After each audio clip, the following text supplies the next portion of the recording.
Assalamualaikum warahmatullahi wabarakatuh. Iya, apa kabar semuanya? Semoga kalian tetap dalam keadaan sehat walafiat ya. Baik, pertemuan kali ini kita akan sedikit bercerita tentang sejarah dan perkembangan konservasi. Bagaimana sih sebenarnya sejarah dan perkembangan konservasi itu di dunia, di Asia maupun di Indonesia. Nah, nanti di tengah-tengah slide kalian juga akan mendapatkan tugas ya. Jadi ada tugas individu, ada tugas kelompok. Nah, outline pembelajaran kita yang pertama adalah sejarah gerakan konservasi itu sendiri, asalnya dari mana, kemudian perkembangan gerakan konservasi dunia. Nah, di outline yang kedua, perkembangan gerakan konservasi dunia ini kalian akan ada tugas diskusi kelompok. Jadi akan di-break setelah mendengarkan semua paparan, kalian akan di-break untuk memberi diskusi tugas kelompok. Silahkan kalian di Zoom masing-masing, silahkan create meeting masing-masing ya. Kemudian untuk perkembangan yang ketiga, perkembangan gerakan konservasi Indonesia, dan yang terakhir adalah tugas individu. Jangan khawatir, tugas individu akan dibuka sampai jam 12 malam. Ya, kalau tugas kelompok itu sampai kuliah ini ditutup. Pertama, bagaimana mula-mula konservasi itu lahir atau cikal bakal konservasi? Semua berasal dari budaya berburu kuno. Dulu kalau misalnya kita berburu, itu siapa sih yang bisa berburu? Ya, raja-raja ya. Nah, ketika berburu ini populasi pasti ada dua kemungkinan pasti. Pertama, populasi stabil atau populasi menurun. Nah, jika dua kemungkinan ini salah satunya misalnya populasi stabil, maka meski itu tetap diburu, perburuan itu tetap lanjut. Jadi kalau populasi tetap ada, berarti berburunya masih ada kan? Ya, benar sekali. Nah, yang kedua, kalau populasinya itu menurun, maka ada kemungkinan perburuan akan stop. Yang ketiga, kalau perburuan di stop, maka raja tidak dapat melepaskan stresnya. Dan yang keempat, akhirnya mulailah kita membuat pengaturan berburu. Nah, hal ini telah dilakukan oleh pendahulu-pendahulu kita. Artinya pada masa kuno, pada masa dahulu ya, budaya berburu kuno ini ternyata sudah mulai memperhatikan pengaturan berburu. Karena apa? Ada kekhawatiran bahwa mereka tidak akan dapat lagi berburu di masa depan. Oke, jadi konservasi itu sendiri lahir dari berbagai tindakan atau tingkah laku raja-raja pada zaman dulu yang dibuktikan bahwa cikal bakal ilmu konservasi itu ada di Asia Timur. Kenapa begitu? Iya, karena raja-raja yang hobi berburu pada masa itu adalah raja-raja di Asia.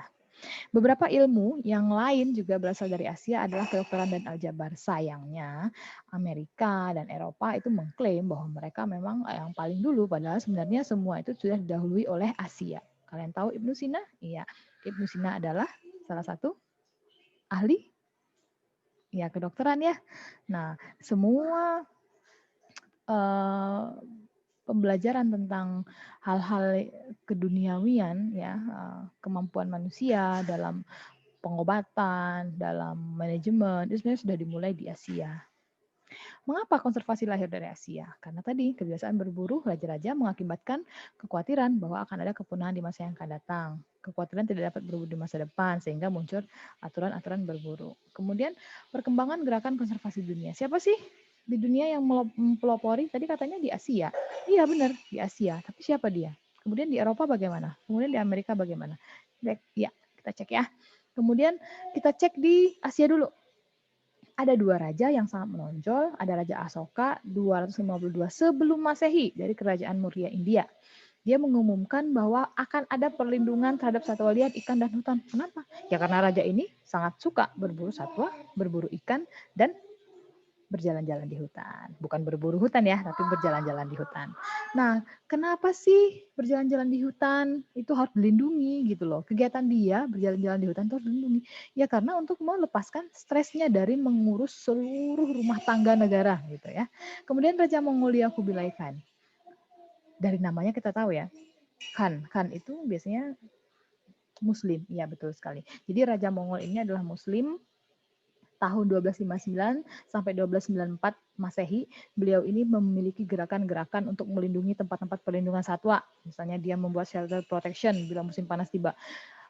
Supaya ketika musim panas, kita tetap bisa melihat satwa itu. Dan mereka tetap terjaga. Kemudian ada pemberian makanan tambahan, terutama pada musim dingin. Ya, karena tahu musim dingin kan semuanya beku ya. Semuanya susah diambil sehingga perlu makanan-makanan tambahan dan mengelola tempat-tempat berlindungan satwa liar atau cover management. Jadi jauh sebelum itu orang-orang ini nggak perlu sarjana kehutanan, tidak perlu duduk di Fakultas Pertanian ya. Kalau tempat lain kan Fakultas Kehutanan, tidak perlu belajar ilmu peternakan, mereka sudah tahu bahwa akan ada shelter protection, akan ada winter feeding, akan ada cover management gitu. Tapi bagaimana dengan sebelum Masehi itu sendiri? Kalau tadi kan Raja Asoka 252 sebelum Masehi kan, tapi saya yakin jauh sebelum itu Rasulullah SAW sudah memulainya di Arab sana ya. Oke. Raja Mongolia ini siapa sih? Ya. Raja Mongol ya seperti ini kurang lebih kalau kalian cari di Google itu akan terlihat. Beliau ini adalah menerapkan teknik konservasi sumber daya hayati pertama ya. Kemudian dalam pengertian manajemen satwa liar, cover itu bisa berarti nesting cover, roasting cover, feeding cover, breeding cover sampai escape cover. Apa saja artinya kalian silakan googling. Bagaimana gerakan konservasi di Eropa? Di Eropa dimulai dari Raja William I. Raja William ini punya kekhawatiran yang sama bahwa tidak ada acuan dasar pengelolaan nasional dalam mengelola sumber daya alam. Jadi ini sudah maju, kalau di Eropa sudah maju. Tapi sudah 1804 Masehi, bayangkan. Di Asia bahkan 252 sebelum Masehi. Ya kan? Di Eropa baru menjelang abad ke-19. Apa itu Domesday Book? Domesday Book ini berisi tentang pengaturan tanah, berisi tentang pengaturan hutan, berisi tentang daerah-daerah tangkapan ikan, areal-areal pertanian, taman-taman berburu, kemudian bagaimana sumber daya produktif lain, tapi milik kerajaan. Kalau milik masyarakat mereka tidak mengaturnya.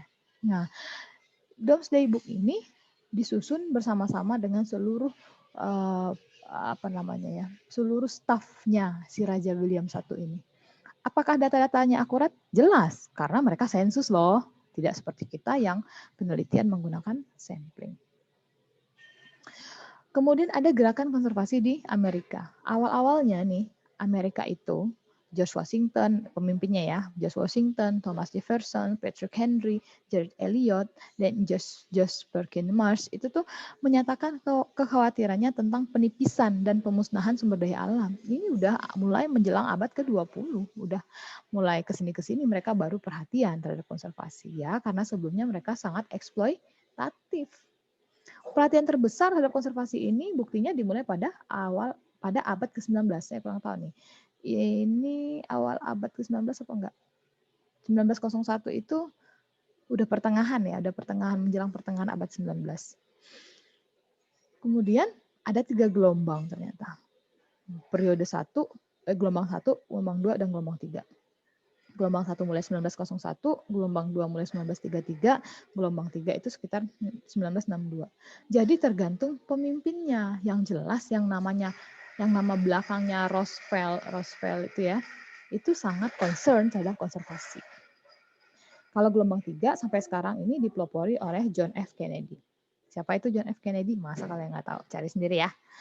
Nah, disinilah tugas kelompoknya. Bagaimana perkembangan ketiga gelombang tersebut? Oke, silakan kalian berkelompok. Ya, diskusikan 3 gelombang tadi. Apa saja hasilnya? Kalian wajib pakai Zoom. Silakan pakai Zoom pribadi masing-masing. Nanti buktinya ya, kalian print screen foto bersama kalian. Ya. Kemudian yang share screen siapa, yang ngetik siapa, itu harus di-share juga di dalam. Nanti laporannya nanti dalam bentuk Microsoft Word ya, tapi di PDF kan ya kalau dikumpulkan. Oke. Nah, isinya adalah apa saja isi dari gelombang-gelombang perkembangan gelombang gerakan konservasi gelombang 1, 2 dan 3 gitu. Oke, bisa ya. Dengan foto-foto yang menarik, maksimum 5 halaman. Nah, kita lanjut perkembangan gerakan konservasi di Indonesia. Apakah konservasi di Indonesia itu ada? Kapan sih? Bagaimana itu terjadi? Mula-mula gerakan konservasi di Indonesia itu pada tahun 1714. Loh, lebih dulu daripada di Amerika ya? Ya iya dong, karena Dulu di Indonesia itu sudah bersekol orang Belanda. Orang Belanda jauh lebih dulu gerakan konservasinya dibandingkan Amerika, bener. Tahun 1714, ini kan awal abad, ini abad ke-18 ya, sudah dibentuk cagar alam seluas 6 hektar di Bogor, di Depok. Ya, dulu Depok itu masuk Bogor, kemudian pecah gitu ya menjadi Jawa Barat, masuk ke Jawa Barat. Kemudian salah satu perwakilan ekosistem hutan hujan datar rendah dan cagar alam Depok ini juga merupakan cagar alam pertama, namun ternyata belum resmi. Nah, yang resminya adalah cagar alam Cibodas di Gunung Gede sana seluas 280 hektar pada 1889. Jadi cukup lama untuk meresmikan cagar alam ini. Jadi gerakan-gerakan konservasi Indonesia ini walaupun lebih dulu, ternyata prosesnya lambat. Nggak tahu kenapa, karena memang masa itu pada zaman ini udah mulai banyak-banyak perang ya. Indonesia juga masih terjajah. Nggak tahu eksistensi Belanda secara dunia itu bagaimana. Kemudian karena cagar alam Cibodas ini diakui secara resmi di Indonesia sebagai cagar alam pertama, ini diakuinya dengan alasan kenapa seluas ini gitu loh, lebih luas banget dibandingkan cagar alam Depok, karena ia merupakan perwakilan ekosistem hutan hujan pegunungan ya, dan letaknya 2000 meter dari permukaan laut. Beratnya di Indonesia ternyata yang bukan tahun 1714 yang menjadi periode awal perhatian besar. Ternyata yang menjadi perhatian besar pada periode 1910 sampai 1940 karena Indonesia akan merdeka. Kenapa? Kira-kira ada yang bisa menebak? Indonesia merdeka tahun berapa? 1945. Iya. Sebelum merdeka, ternyata rimbawan Belanda, Dr. Kurders, ini mulai menginisiasi perhimpunan konservasi alam. Ia khawatir Indonesia akan merdeka nanti, Indonesia lupa melindungi sumber daya alamnya. Jadi kita berterima kasih kepada Dr. Kurders, ya, seorang rimbawan Belanda yang tahun 1912 ini mengetuai perhimpunan konservasi alam. Jadi sudah mulai ditunjuk lah. Kok coba kalau kalian cari SK pertama penunjukan dan penetapan cagar alam itu pasti berbahasa Belanda. SK-nya masih zaman Belanda. Buktinya ketika ibu menelusuri waktu ibu mau penelitian dulu, waktu penelitian S1 ya. Ibu ingin penelitian di Jambi, cagar alam Gua Ulu Tiangko. Ibu cari SK-nya tidak ketemu. Yang ketemu adalah SK pada zaman Belanda. Bayangkan. Pada zaman Belanda, rimbawan-rimbawan Belanda itu sebelum Indonesia merdeka itu mereka sudah menetapkan nih cagar alamnya. Ini yang harus kalian lindungi, yang harus kalian lindungi di masa depan. Jadi kita berterima kasih juga ya kepada rimbawan Belanda, selain mereka juga menjajah kita, ternyata ada juga orang yang baik yang membantu kita. Gitu. Nah, jadi tokoh-tokoh konservasi Indonesia, karena pada masa itu bukan berarti orang Indonesia tidak ada, maksudnya ini sebagai pelopor adalah Dr. Kurders. Beliau seorang rimbawan Belanda, pendiri Perhimpunan Konservasi Alam atau Society of Nature Conservation tahun 1912. Kemudian ada Frederick Johannes Appelman, seorang rimbawan juga yang ternyata sejalan sepemikiran dengan Dr. Kurders ini. Kemudian ada Dr. K.W. Damerman, beliau adalah yang melanjutkan perjuangan Dr. Kurders. Periode berat di Indonesia itu pada tahun ini ternyata Dr. Kurders dan kawan-kawan telah melahirkan berbagai perangkat perundangan penting, terutama yang menyangkut perlindungan satwa, perlindungan perburuan, khusus di Jawa dan Madura saja tapi ya, karena masih fokus di daerah itu, kemudian larangan ekspor kulit binatang dan bulu burung cendrawasih. Jadi sampai Papua sana, mereka sudah tahu bahwa cendrawasih itu sangat diminati. Iya, karena mereka juga sih yang membuat hal itu ya. Tren-tren pemanfaatan satwa liar itu juga oleh orang-orang luar, bukan Indonesia sendiri. Kemudian ada peraturan mengenai perlindungan alam. Ini adalah kronologis kelembagaan bidangnya. Bidang kita ya, konservasi kita di Indonesia sejak tahun 1909 itu sudah ada Undang-Undang Perlindungan Satwa Liar, namun mungkin belum banyak yang tahu. Kemudian tahun 1916 ada lagi Undang-Undang Saka Alam, 1924 ada Undang-Undang Perburuan, tahun 1931 ada Undang-Undang Pengganti Undang-Undang Perburuan tahun 1924. Tahun 1931 juga ada Undang-Undang Pengganti yang undang-undang pengganti terhadap undang-undang satwa liar yang disusun tahun 1909. Nah, pada tahun 1931 juga dalam waktu yang sama ya ada 3 ya pergantian undang-undang, tapi ada juga penambahan undang-undang baru yaitu Undang-Undang Cagar Alam dan Suaka Marga Satwa. Undang-Undang Cagar Alam dan Suaka Marga Satwa pertama itu disusun tahun 1931 dan disahkan tahun 1931. Kemudian tahun 1940 Undang-Undang Perburuan mengganti Undang-Undang Perburuan 1931. Jadi dalam selang waktu 7 tahun, undang-undang yang lama diganti karena nggak cocok lagi mungkin dengan perkembangan yang ada. Tahun 1941, Undang-Undang Perlindungan Alam tahun 1941 itu adalah pengganti Undang-Undang Cagar Alam dan Suaka Marga Satwa tahun 1931. Jadi ada rentang waktu 10 tahun ya. Rentang waktu 10 tahun Undang-Undang 1931 ini diganti menjadi Undang-Undang Perlindungan Alam. Tadinya namanya Cagar Alam dan Undang-Undang Cagar Alam dan Suaka Marga Satwa.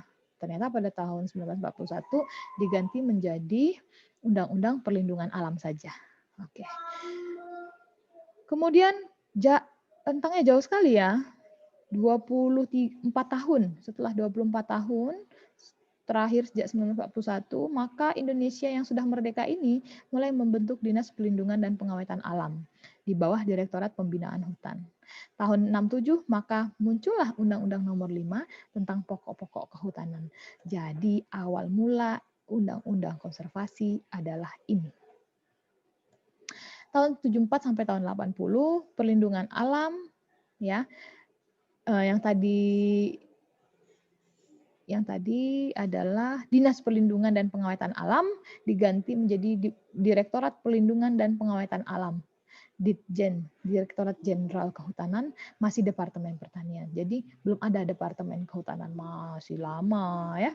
Kemudian dibentuk lagi ya Departemen Kehutanan, bentuk dulu Departemen Kehutanannya, kemudian dibentuklah Ditjennya, yang tadinya hanya Direktorat Perlindungan, sekarang menjadi Ditjen, Direktorat Jenderal Perlindungan Hutan dan Pelestarian Alam. Nah ini cukup lama nih, Ditjen PHPA ini. Lembaga ini cukup lama. Sampai terakhir sebelum saya kuliah ini masih ada Ditjen PHPA ini. Ya, sebelum reformasi itu masih ada. Kemudian tahun 1982 muncul Undang-Undang Nomor 4 tentang pokok-pokok pengelolaan lingkungan hidup. Tahun 1990 muncul Undang-Undang Nomor 5 tentang konservasi sumber daya alam pengganti Undang-Undang tahun 67 yang ini. Yang Undang-Undang Pokok Kehutanan. Tapi semuanya tetap sama, clue-nya adalah nomor 5. Kalau yang tadi nomor 5 tahun 67 tentang pokok-pokok kehutanan, kalau ini adalah nomor 5 tahun 90 tentang apa? Tentang konservasi sumber daya alam hayati dan ekosistemnya. Kemudian tahun 97 ada Ditjen PHPA berganti nama. Yang tadi ya nih. Yang tahun 80 nih Ditjen PHPA berganti nama menjadi Ditjen Perlindungan Hutan dan Konservasi Alam (PHKA). Nah, ini juga cukup lama nih. Tahun 97 juga pada masa yang sama dibentuklah Undang-Undang Nomor 23 tentang Pengelolaan Lingkungan Hidup. Jadi undang-undang yang tahun 82 itu sudah diperbarui menjadi UU Nomor 3 tahun 97. Tahun 99 muncul lagi. Ya, yang tadi kan undang-undang pokok, undang-undang nomor 5 ya, itu dipecah jadi 2, kehutanan sendiri, konservasi sendiri. Tahun 99 muncullah undang-undang nomor 41, undang-undang kehutanan tahun 99. Oke. Kita pindah ke tugas individu. Ternyata gerakan konservasi alam itu berhubungan erat dengan hobi berburu. Ya, benar ya. Sistem perburuan yang kemudian berkembang di Eropa dan Amerika Serikat memiliki sifat itu atau ideologi yang berbeda. Kalau di Eropa, perburuan itu bersifat feodal, hanya dilakukan oleh para raja, bangsawan, dan staf. Berburu itu sering dibantu oleh anjing atau binatang, ya, seperti elang. Di Amerika Serikat, perburuan itu bersifat moderat. Siapa saja boleh melakukan perburuan. Ada textbook manajemen satwa liar banyak ditulis di Amerika. Pertanyaannya, kalau di Indonesia bagaimana ya? Siapa yang boleh berburu? Bagaimana pengaturannya? Apakah ada textbook tentang manajemen satwa liar? Apakah ada sertifikat berburu? Apakah ada surat izin berburu gitu ya, seperti SIM gitu. Nah, silakan kalian cari.